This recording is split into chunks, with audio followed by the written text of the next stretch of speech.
All right, what's up, guys? So, I'm going to talk about racing thoughts, and I still experience them a good amount of times, and I usually get them more when I don't sleep well, or I'm really stressed out, or uh, I overthink something, and then it just comes in a loop, and I just get thoughts like 1,000 miles per hour a minute, in my head, and it gets to the point where I get irritable and I get moody, and that's what usually happens when you have bipolar disorder. For example, you get racing thoughts. You start to like have rapid speech, and you start to not think before you speak at times, and it sucks. And I hate having racing thoughts. It can make you not think clearly, and especially when you're feeling that way, it's hard to like regulate your emotions when you're in a stressful situation, or you're in a really tragic event, or something that's just pissing you off, and you're not in a good mind state to actually make a good like result of how to deal with that situation because of those racing thoughts. And yeah, there's no excuse. Like, you should try your best to not put your stress out on others, and try to uh, not lash out and say hateful words to a person, or discriminating ones, or stuff like that. But it's tough though when you have racing thoughts. Is all I'm trying to say, right? It's That's why, like, me personally, when I have these things, that's why I gotta take medication, because it can mess with my life. And when I get racing thoughts, sometimes it's usually when I'm in a manic episode, and sometimes it feels good when I have racing thoughts. I feel like I'm more creative. I feel like I have more ideas, and I feel like I'm on top of the world sometimes when my thoughts are racing too. So it's kind of like both. But for the most part, it's pretty painful. It sucks. Sometimes, like, I'll have like racing thoughts in bed, and I'll have a hard time sleeping, and then I'll have like sleep deprivation. I remember there was times where I would racing thoughts, and I would get no sleep. I would get like 2 hours of sleep, and I would still go to work, and then I would get irritable and angry, and that's when I would like lash out at coworkers, and even though they were being toxic with me, and sometimes they weren't even being that bad. It was my fault, because I was the problem. And it sucks having it.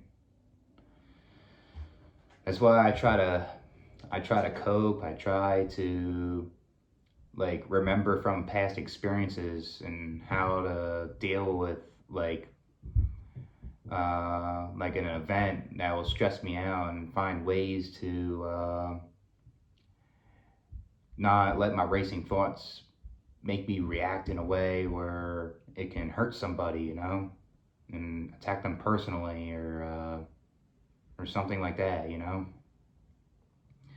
A lot of times, like when you have racing thoughts, it can come from like past experiences. Like, you can have trauma triggers, and it can perseverate in your brain over and over, and it starts racing, and it sucks. And then you get like intrusive thoughts, which we'll talk about on this channel. And sometimes like the intrusive thoughts can be like racing thoughts. Like, you get just these irrational things that you would never do in real life, and they would just keep racing, and it's just abnormal. It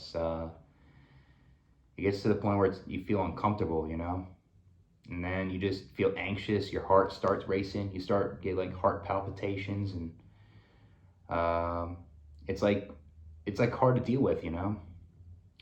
I guess like the best thing for me when I deal with that, because they always will come and go for me, is I always have to focus on something else. Like, that's why when I go to the gym, it helps, because if I'm lifting like a heavy bench or something, for example, I focus on trying to lift the heavy bench. And if I'm having racing thoughts, that moment, it would basically go away temporarily, the racing thoughts. I would focus on trying to lift the heavy bench because like I guess in nature, like when you're in danger, um, you're trying to survive, and say if something like a big boulder rock is trying to go on top of you, you're trying your best to survive and trying to focus on that instead of focusing on the racing thoughts. And basically it's like a distraction, and you're like, that's what happens basically. And I guess that helps with me, but sometimes it doesn't when I'm too stressed out. Sometimes I have to just lay down and just sleep. That's another one. If that doesn't work, like your copes and distractions with that, like sometimes you have to sleep, basically sleep it off, you know, or maybe take some melatonin or take some sleep aid so those racing thoughts will calm down. Yeah, I remember like certain jobs would do that to me. Like I would work that security job, and I would be smoking cigarettes, which is like a stimulant. It'll make me more awake also, and my thoughts would race with the shift work, and it would make me more irritable. I would just not feel right, and I knew if I kept doing that, I would get like an episode. It would get too extreme, and I had to quit that security job, even though it was easy. Like I guess it'll be off topic, but we'll talk about my other job experiences on this channel. There's people that are new to me, and I guess we'll talk about them. But yeah, having racing thoughts sucks. Very painful and hard to manage. I mean, I guess everyone experiences like racing thoughts in a way, but when they affect your life, they make you feel angry all the time, and your mental health's worse, and stuff like it sucks basically. And if you're undiagnosed with something and you experience racing thoughts all the time, and it's like affecting your life, you most likely might have like anxiety or like bipolar or maybe ADHD or something, because usually them things are like symptoms, like the racing thoughts. It sucks having them. And it could be like comorbidities too with that. Uh, yeah, it's tough to deal with. But I'll catch you guys with one more.